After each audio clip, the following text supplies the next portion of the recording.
두려워 말라 내가 너와 함께 하리라. 지난주에 이어서 오늘도 같은 주제로 말씀을 전하겠습니다. 지난주에는 첫째 모세에서 여호수아로라는 내용을 다뤘습니다. 지금까지 모세가 이끌던 이스라엘인데 이제는 모세가 세상을 떠나서 여호수아가 직접 이스라엘 백성들을 이끌어야 되는 그런 상황에 처하였습니다. 그래서 여호수아는 두려울 수밖에 없었지요. 두 번째, 그러나 이미 준비되었다고 하는 것입니다. 여호수아는 이미 준비된 상태에 있었습니다. 본인은 지금까지 늘 줄곧 모세가 이끈 대로 따라 하기만 하면 되었지만은 그래서 본인이 생각할 때 나는 아직 준비가 안 되었다. 나는 내가 직접 이스라엘을 이끌어 본 적이 없는데 내가 어떻게 이스라엘 백성을 이끌어갈까라고 생각하면서 두려움에 빠졌어요. 그래서 온갖 두려움에 사로잡혔을 때에 하나님께서 나타나셔서 그에게 말씀하시는데 하나님의 눈으로 볼 때는 이미 준비되었다고 하는 것이죠. 이 여호수아에게 있어서 준비된 영성이 무엇이냐? 대표적으로 두 가지 충성입니다. 충성. 내 종 모세와는 그렇지 아니하니 그는 나의 온 집에 충성되니라. 또한 온유함입니다. 이 사람 모세는 온유함이 지면의 모든 사람보다 승하더라. 그래서 하나님은 모세를 들어 쓴 것입니다.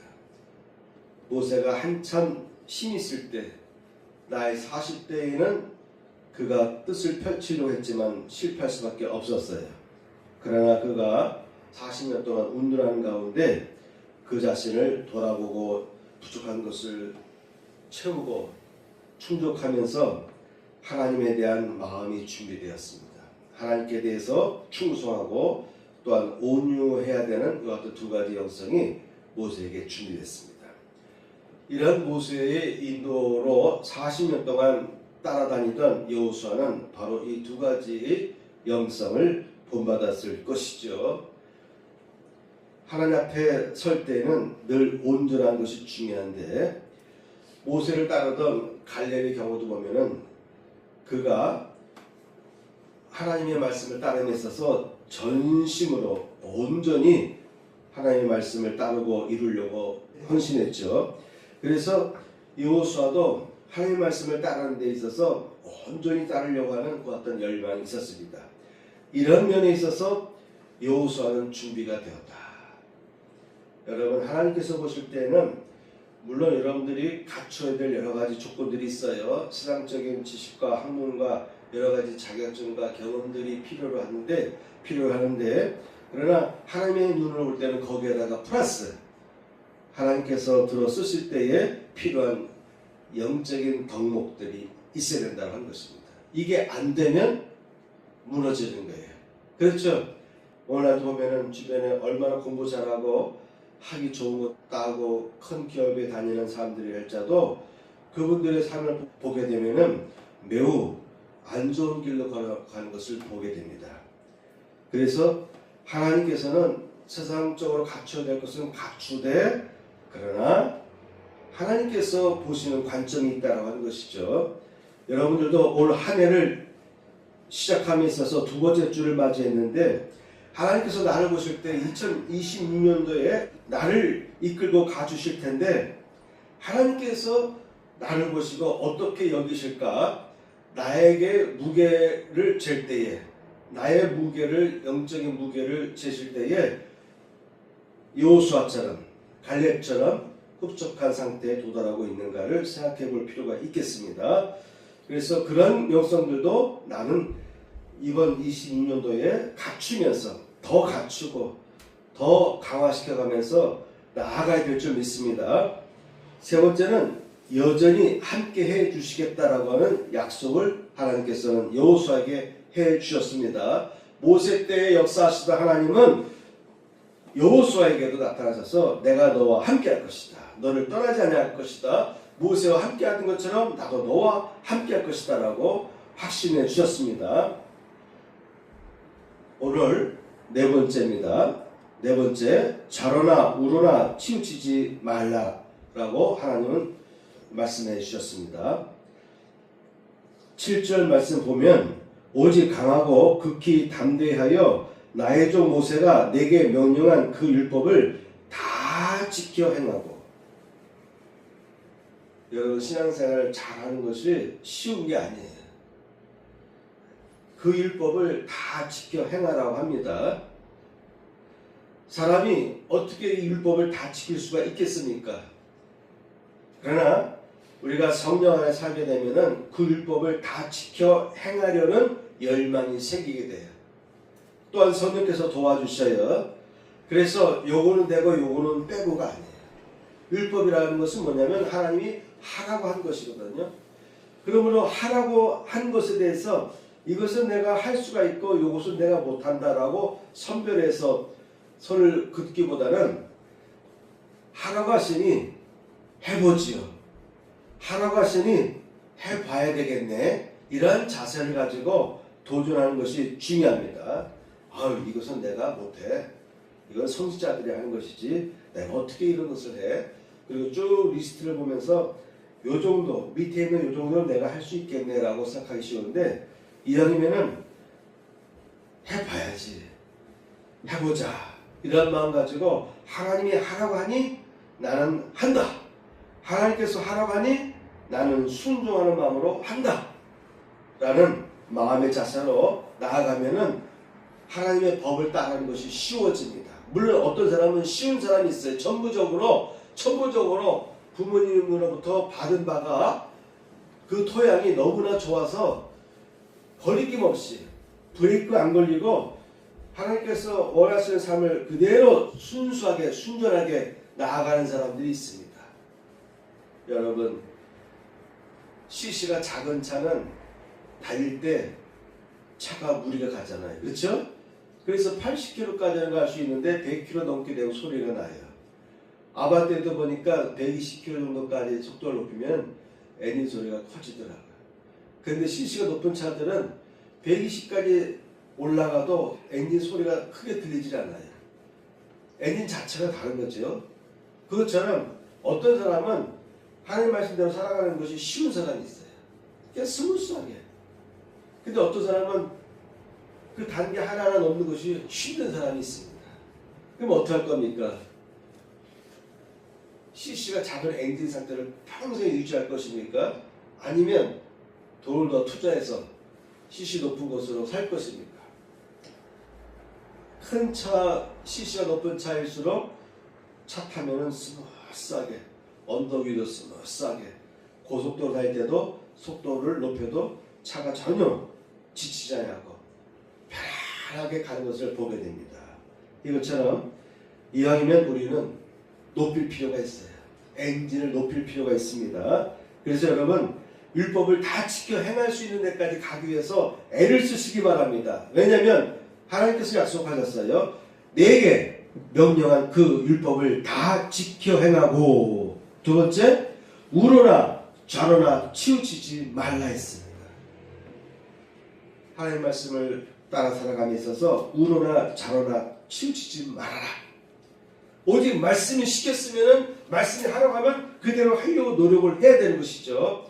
다섯 번째, 밟는 것을 모두 줄이라 라고 약속해 주셨습니다.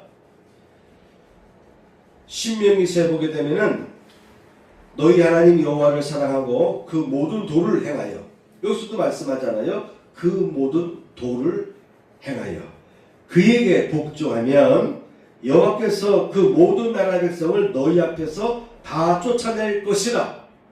다 쫓아낼 것이다. 1년이 지났지만 저는 늘 1년 전에 생각해보면 아주 우리나라가 매우 불길했다는 것을 알 수 있겠죠. 그렇죠? 네. 미국에서는 트럼프가 저렇게 세상을 어지럽히고 강폭하게 끌고 가는데 우리는 미국에서 저럴 줄 몰랐어요. 그죠? 옛날에 이라크 전쟁 털 때도 보면은 민주당과 공화당이 그렇게 싸우다가도 전쟁 나가지고 전쟁에 대한 예산이 필요하면은요, 야당이든 여당이든 다 승인해 줬어요. 국가적인 차원의 이 모든 문제들은 야당이든 여당이든 다 동참해주고 기립박수해주고 그랬는데, 그런 미국 사회 보다가 오늘날 미국 사회 보니까 전혀 다른 세상으로 흘러가고 있잖아요. 그렇죠? 그래서 우리나라도 참 불안불안했다. 우리나라도 참 힘들었다. 하나님께서 그나마 우리나라를 살려주셨네. 네? 세상 사람들의 손가락질 당하고 비난당하던 크리스찬들, 이 극우적인 크리스찬들로 인해서 참 힘들었는데, 그래도 조용한 크리스찬들이 많이 있었던 것 같아요. 그렇죠? 하나님께서 약속하셨죠. 아브라함에게 소돔과 고모라에 의인 10명만 있어도 내가 멸망시키지 않겠다 라고 약속하셨는데, 저 미국 사회, 미국 나라가 저렇게 체면이고 뭐고 무너질 것이라고 누가 상상이나 했겠습니까? 이제는 세계를 향해서 흔들잖아요. 같은 우방국들도 흔들고 압력으로 가고, 우리나라 또한 아무랬을까 생각하는데, 참 종이 한 장 차이로 하나님께서 우리나라를 살려주셨다고 생각합니다. 하나님께서 너희 앞에 있는 모든 적대국을 다 물리쳐 주겠다라고 하나님께서 약속하십니다. 어떻게 하면요? 그 모든 도를 행하여 하나님께 순종하면 그 모든 나라 백성들을 너희 앞에서 다 쫓아낼 것이라. 너희가 너희보다 강대한 나라들을 얻을 것인지, 너희의 발바닥으로 밟는 곳은 다 너희 소유가 되리니 라면서 하나님께서 약속해 주십니다. 너희가 밟는 모든 것을 주리라. 이 말씀을 붙잡은 사람이 있어요. 누굽니까? 갈렙입니다. 갈렙이 이 말씀을 붙잡아요. 시간이 흘렀습니다.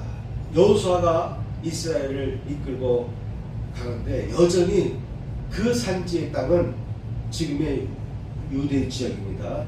그 지역은 점령하지 못했어요. 워낙 산지고 사람들이 심히 강대하고. 그때 여호수아에게 나타나서 갈렙이 모세 때 약속하신 그 땅을 이제 내가 가서 공격할 테니까 허락해달라고.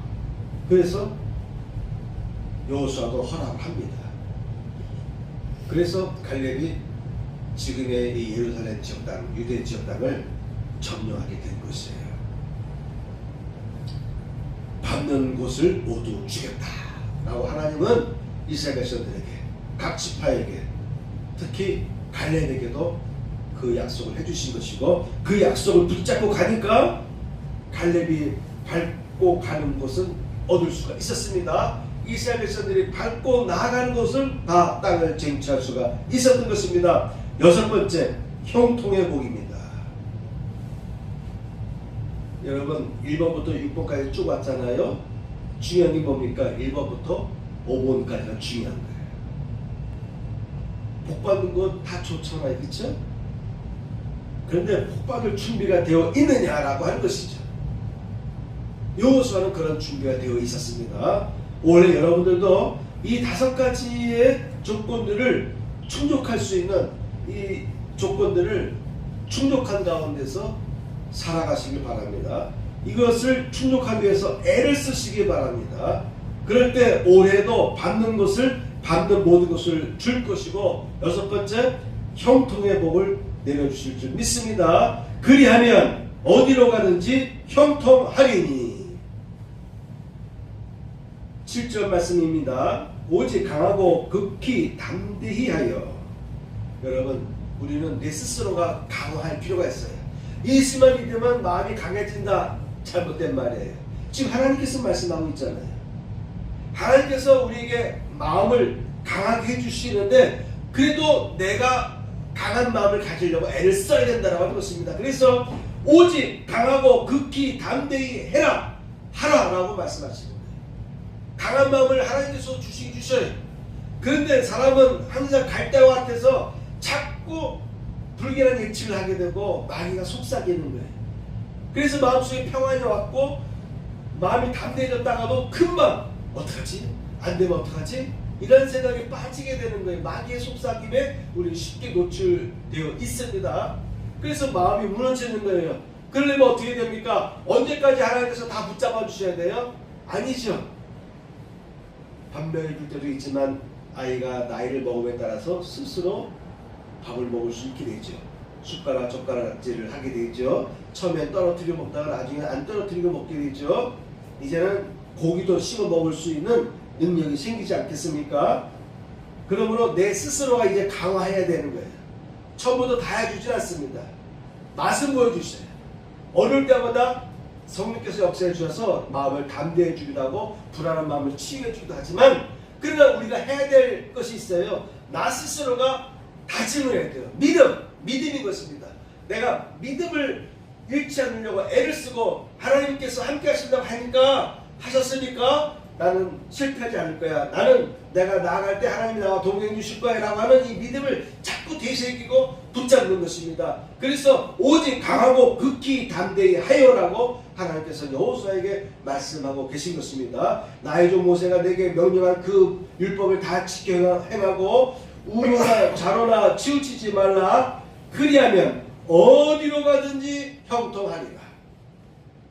다섯 번째, 받는 곳을 모두 주리라. 여섯 번째, 어디로 가든지 무엇을 하든지 다 형통하리라. 아브라함이 나이 많아 늙었고 여호와께서 그의 범사에 복을 주셨더라. 범사에 복을 받은 사람이 있습니다. 괜히 받는 것이 아닙니다. 어쩌다 복을 받을 수도 있어요. 그런데 범사에 복이 임하는 사람이 있습니다. 여호와께서 요셉과 함께 하심으로 그가 형통한 자가 되어 그 주인 애굽 사람의 집에 있으니 그 주인이 여호와께서 그와 함께 하심을 보며 여호와께서 그와 함께 하신 것을 보신다. 누가? 요셉의 주인이 봤다라고 하는 것입니다. 여러분 주변 사람들이 여러분을 보면서 하나님께서 여러분과 함께하고 있다는 것을 느낄 수 있어야 되는 것이죠. 또 여호와께서 그의 범사에 형통케 하심을 보았더라. 하나님이 함께한 것을 보았고 하나님께서 형통케 해주신 것도 봤다. 그가 요셉에게 자기 집과 그 모든 소유물을 주관하게 한 때부터 여호와께서 요셉을 위하여 그 애굽 사람의 집에 복을 내리심으로. 그러니까 내가 복을 받은 사람이 되면요, 내가 속한 사업장에도 복이 임하는 거예요.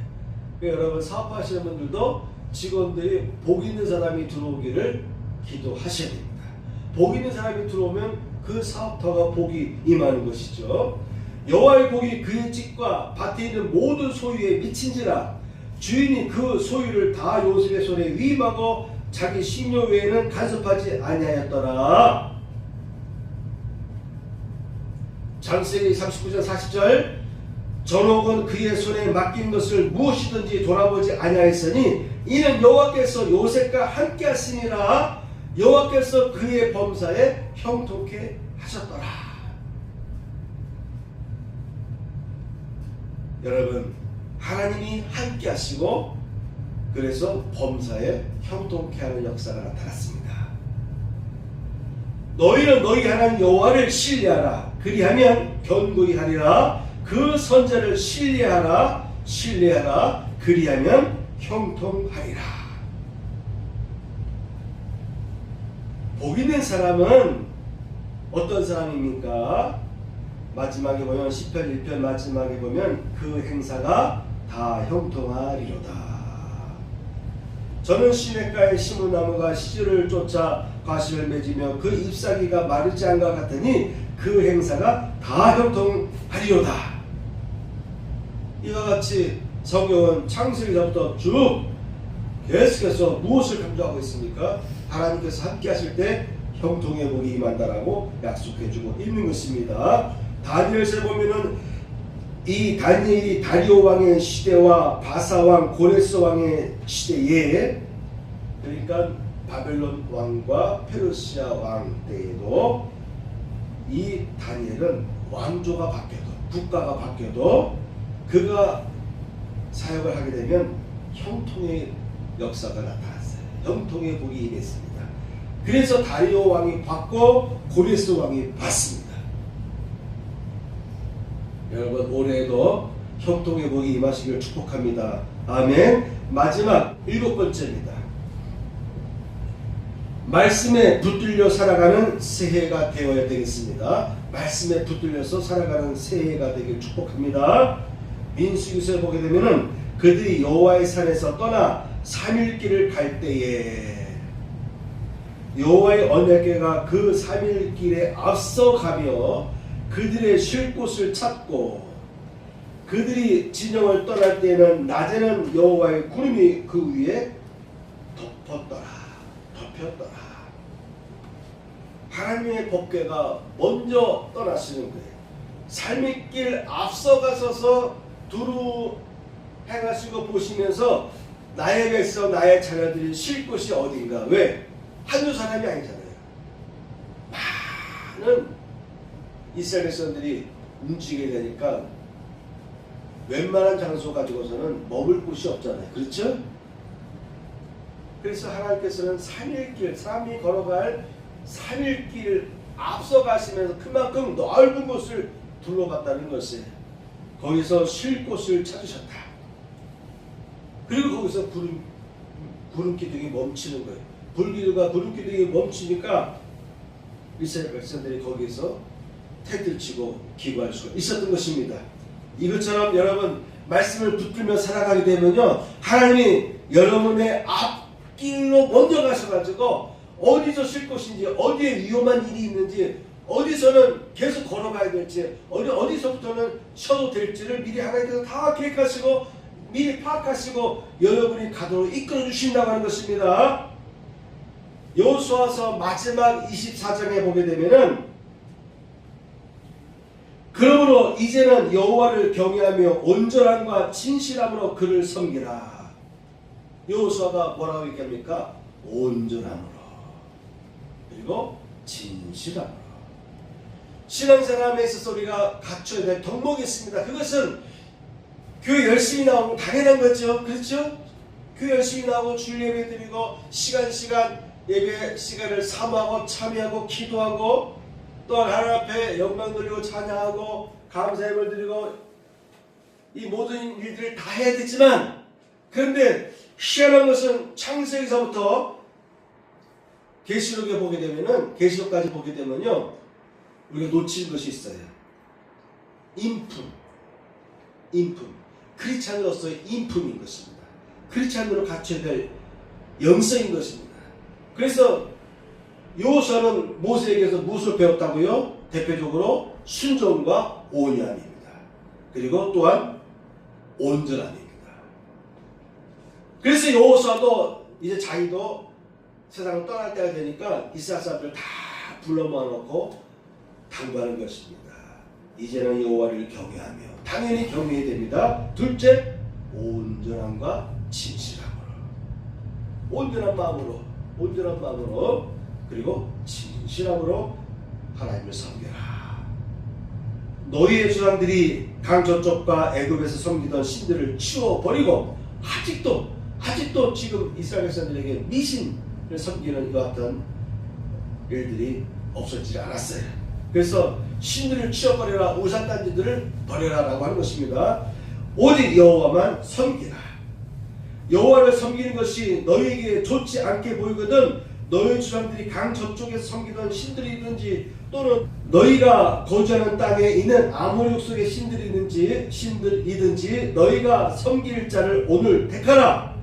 오직 나와 내 집은 여호와를 섬기겠노라 라고 선포했습니다. 오직 나와 내 집은 여호와를 섬기겠다라고 한 것입니다. 하나님을 섬기는데 어떻게 섬기라고요? 온전함과 진실함으로. 온전한 마음을 가지시길 축복합니다. 아멘. 하나님 다 보고 계셔요. 그러므로 우리는 하나님 앞에 온전한 상태가 되도록 늘 애를 쓰는 성도가 되기를 축복합니다. 아멘. 그랬더니 이스라엘 백성들이 순종했습니다. 여호수아가 이르되 그러면 이제 너희 중에 있는 이방 신들을 치워버리고 너희의 마음을 이스라엘의 하나님 여호와께로 향하라 하니 백성이 여호수아에게 말하되 우리 하나님 여호와를 우리가 섬기고 그의 목소리를 우리가 청종하리이다. 그날에 여호수아가 세겜에서 백성과 백성과 더불어 언약을 맺고 그들을 위하여 율례와 법도를 제정했더라. 하나님과 싸우는 미련한 삶을 살지 마시길 축복합니다. 아멘. 어떤 사람은 하나님과 싸우는 사람이 있습니다. 성령님과 싸우는 사람이 있습니다. 에베소 4장에 보면 사도 바울이 말합니다. 성령을 근심하게 하지 말아라. 성령을 근심케 하는 크리스찬들이 있다고 하는 것이죠. 사도 바울 시대에도 보니까 성령을 근심케 하는 크리스찬들이 있다고 하는 것입니다. 사도 바울은 강조합니다. 성령님을 근심하게 하지 말아라. 어떤 사람은 하나님과 자꾸 싸우는 사람이 있어요. 하나님을 근심하게 만든 사람이 있습니다. 성령님과 싸우는 사람이 있어요. 내 안에서 두 법이 싸운다고 했잖아요. 성령의 법과 죄의 법이 싸운다고 했는데 크리스찬들 중에도 성령의 법에 따르지 않고 자꾸 저항하는 사람이 있습니다. 여러분, 말씀을 쫓고 말씀에 붙들려서 그리고 말씀을 붙잡고 살아가는 것이 가장 안전한 길인 것이죠. 지난 25년도도 우리가 잘 넘겨왔는데 24년을 잘 넘겨왔는데 26년도에도요 더 잘 넘길 줄 믿습니다. 아멘. 그러기 위해서 우리 크리스찬들은 말씀을 쫓아야 되고 말씀에 붙들려야 되고 그리고 말씀을 붙잡고 살아가는 것이 중요한 것입니다. 사람들 중에는요 일반적이고 평범한 삶을 살아가는 유형의 사람들이 있습니다. 어떤 이는 점진적인 성장의 삶을 살아가는 사람들도 있습니다. 또 어떤 사람은 굴곡이 있는 삶을 살아가는 사람이 있습니다. 계속 나아가는데 어떨 때는 완전히 실패하고 무너졌다가 다시 또한 일어서는 이런 이 굴곡 있는 삶을 살아가는 사람들도 있습니다. 또한 거꾸로 살아가는 사람이 있습니다. 자꾸 대표적이고 거꾸로 하나님 뜻과 다른 거꾸로의 삶을 살아가는 사람이 있어요. 또한 어떤 사람은 거꾸로 갔다가 뒤늦게 새 출발을 해서 열심히 앞을 향해 살아가는 사람들도 있습니다. 제때에 정상적으로 출발하는 사람이 있고요. 이르게 출발하는 사람이 있고 늦게 출발하는 사람이 있고 뒤늦게 다시 출발하는 사람들도 있습니다. 여러분 어떤 유형이나 어떠한 경우에 처해 있든지 여러분은 예수님의 말씀에 사로잡혀서 살아가는 제자들이 되어야 됩니다. 여러분은 말씀에 사로잡혀서 살아가는 제자들이 되어야 하는 것이죠. 그런데 사람들 보게 되면요 바뀌지 않는 사람이 있어요. 바뀌기 위해 몸부림치는 사람들도 있습니다. 또한 쉽게 바뀌는 사람이 있고 결국은 바뀌는 사람이 있습니다. 어떤 사람은 바뀌지 않는 사람이 있습니다. 문제는 바뀌지 않는 사람들이 많이 있다는 하는 것이죠. 속담에도 소귀의 형 읽기라는 말이 있죠. 목통된 사람이죠. 불통된 사람이죠. 못 알아듣는 사람, 못 깨닫는 사람이 분명히 있다고 하는 것입니다. 여러분 반면에 서당께 3년이면 풍어를 얻는다는 속담처럼 잘 배우고 영의 살을 찌우는 사람도 있어요. 어떤 사람은 소기에 경이 있게 있는 사람이 있고 어떤 사람은 서당께 3년이면 풍어를 얻는 사람이 있습니다. 서당께도 걔도 깨닫는데 사람이 못 깨닫는 사람이 있다는 것이죠. 그래서 야고보서 1장 19절 말씀에 보게 되면은 먼저 듣기는 속히 하고 그 다음에 말하기는 더디하라. 성내기도 더디하라. 예수님의 야고보가 예루살렘에 남아서 예루살렘 교회를 그가 이끌어 가는데 그가 서신을 띄워가지고 유럽이든 아시아 쪽에 있는 흩어져 있는 모든 교회들을 향해서 가정교회들을 향해서 서신을 그도 썼는데 한 편 남은 거예요. 한 편 5장짜리 한 편을 남겼는데 그가 서두에서 그걸 강조하는 것은 역시 마찬가지입니다. 인품인 거예요. 인품. 오늘 한국교회가 세상 사람들 앞에서 지탄을 받게 되는 원인은 바로 인품을 놓쳤기 때문입니다. 교회를 열심히 가고 새벽기도 열심히 가고 하는데 금식기도도 하는데 다 내 복받기 위해서 다 내 가정 나의 삶에 복받기 위해서 그것을 하는데 근데 주님께서 말씀하시고 내 이웃을 내 몸같이 사랑하라. 이것은 바로 인품의 관계거든요. 여기에는 게을렀고 무관심했던 거예요. 그래서 이기적인 삶을 살다 보니까 크리스찬들이 잘못된 길을 걸어가는 어떤 우를 범하게 된 것입니다. 그래서 야고보도 그 서신에서 강조하기를 먼저 듣기는 속히 해라. 속히 해라. 어떤 사람은 말을 듣다가도 먼저 싹 말을 내뱉는 사람이 있습니다. 그러다 보니까 오해하는 거예요. 상대방은 그런 뜻을 얘기한 것이 아닌데 딱 듣다가 내가 보니까 신경이 거슬리고 내가 그 문제를 예민하게 생각하고 있었는데 그 문제를 누군가 얘기하냐면요 그걸 왜곡해서 듣게 돼요. 그래서 먼저 말을 하게 되어 있습니다. 그래서 실수하는 거예요. 그래서 초대교회 당시에도 이런 일들이 많았기 때문에 이런 성도들이 많았기 때문에 야고보 사도는 말합니다. 먼저 듣기는 속히 하고 말하기는 더디하라.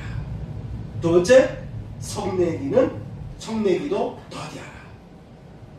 초대교회 성도들 중에도 성내는 사람이 있었던 것 같아요. 급한 사람들 찾지 못하고 성부터 내는 것이죠. 그래서 야고보는 말합니다. 말하기를 더디하고 성내기도 더디하라. 그리고 도를 듣는 자가 아니라 행하는 자가 되라라고 말씀하고 있습니다. 온전한 율법을 들여다보고 있는 자는 듣고 잊어버리는 자가 아니요 실행하는 자니 이 사람은 그 행하는 일에 복을 받으리라. 하나님의 법을 온전히 따르라고 선포하고 있지 않습니까? 바로 야고보도 마찬가지입니다. 그 도를 온전히 실행하는 자가 되어야 된다. 그 행하는 일에 복을 받으리라 라고 선포하였습니다. 그러므로 말씀을 도를 실천하는 사람이 복을 받게 되는 것이죠. 올해에는 여러분 성경이 가르치는 모든 말을 행하려고 애쓰시길 축복합니다. 아멘. 근데 어떤 사람은요 마귀에게 잘 속는 사람이 있습니다. 마귀에게 쉽게 속는 사람이 있습니다. 귀신의 속삭임에 쉽게 속는 사람이 있습니다. 귀신의 속삭임에 귀가 얇은 사람이 있습니다. 여러분 올해는요 말씀에 사로잡혀야 돼요. 귀신의 속삭임에 귀가 약해지면 안 되고요. 오히려 말씀을 쫓고 말씀을 붙들고 말씀에 사로잡히는 삶을 살아가 보시길 축복합니다. 아멘. 그 다음에 야고보는 또한 이와 같이 강조합니다. 야고보서 1장 27절 하나님 앞에서 정결하고 더러움이 없는 경건은 고아와 과부를 환난 중에 돌보고 자기를 지켜 세속에 물들이지 아니하는 이것이니라. 두 가지입니다. 고아와 과부를 돕는데 언제 도우라고요? 환난 중에. 고아라고 해서 항상 가난한 건 아니에요. 과부라고 해서 항상 가난한 건 아닙니다. 그렇죠? 그런데 그들이 어려움 중에 빠졌을 때, 환난 중에 있을 때는 그들을 돌봐라. 왜 그렇습니까? 고아와 과부는 어려운 환경에 처했을 때 거기서 스스로 헤어나올 수 있는 능력이 다른 사람에 비해서 월등히 부족한 사람들이, 극히 취약한 사람들이. 그래서 하나님은요 모세에게도 율법을 정할 때 세울 때에 고아와 과부를 돌보라고 계속해서 모세를 통해서 율법에 명시했거든요. 야고보도 말합니다. 고아와 과부를 환난 중에 돌보라. 그리고 자기를 지켜라. 세속에 물들이지 않는 것이 진정한 하나님 앞에 정결하고 더러움이 없는 경건이다 라고 권하였습니다. 초대교회 당시에도 자꾸 세속의 흐름에 빨려간 사람이 있었던 것 같아요. 세상이 이렇게 살아가니까 나도 따라가야지 라고 하면서 세상을 향해서 쫓아가는 사람이 있었던 것 같아요. 근데 우리 크리스찬은 아니거든요. 세상을 끌고 가는 사람이 되는 것이지 세상을 쫓아가는 사람이 아니거든요. 초대교회 당시에도 세상에 끌려가서 세상이 가는 방향으로 자꾸 그쪽으로 추락해서 따라가는 사람이 있었던 것 같습니다. 그래서 야고보는 말합니다. 자기를 지켜라. 그래서 세속에 물들지 않는 이것이야말로 하나님 앞에 정결하고 더러움이 없는 경건이다 라고 선포했습니다. 한두 가지 예화를 들고 마칠게요. 우리나라에도 보니까 기부를 많이 하는 분들이 있더라고요. 이처럼 우리 주변에는요 다양한 사람들이 있어요. 어떤 말씀에 붙들려서 어떤 말씀에 꽂혀가지고 살아가는데 다양한 독특한 삶을 살아가는 사람들이 있습니다. 올해 여러분들 나름대로 하나님의 말씀에 붙들리는 삶을 살아가시길 축복합니다. 아멘. 가슴에 손을 얹고 도움기도를 드리겠습니다. 할렐루야. 하나님 아버지 감사합니다. 오늘 저희가 하나님 앞에 나와서 아름다운 예물들을 봉헌하였습니다. 드려진 감사 예물과 주일 예물을 흠양하여 주옵소서. 또한 11조를 드린 손길과 그의 가정 위에 11조의 복이 부어지게 하여 주옵소서. 이제는 우리 구주 예수 그리스도의 은혜와 하나님 아버지의 극진하신 사랑과 성령님의 감동감화 역사하심이 이 자리에 참여한 성도들 위해 함께 하시기를 축복하옵나이다. 아멘.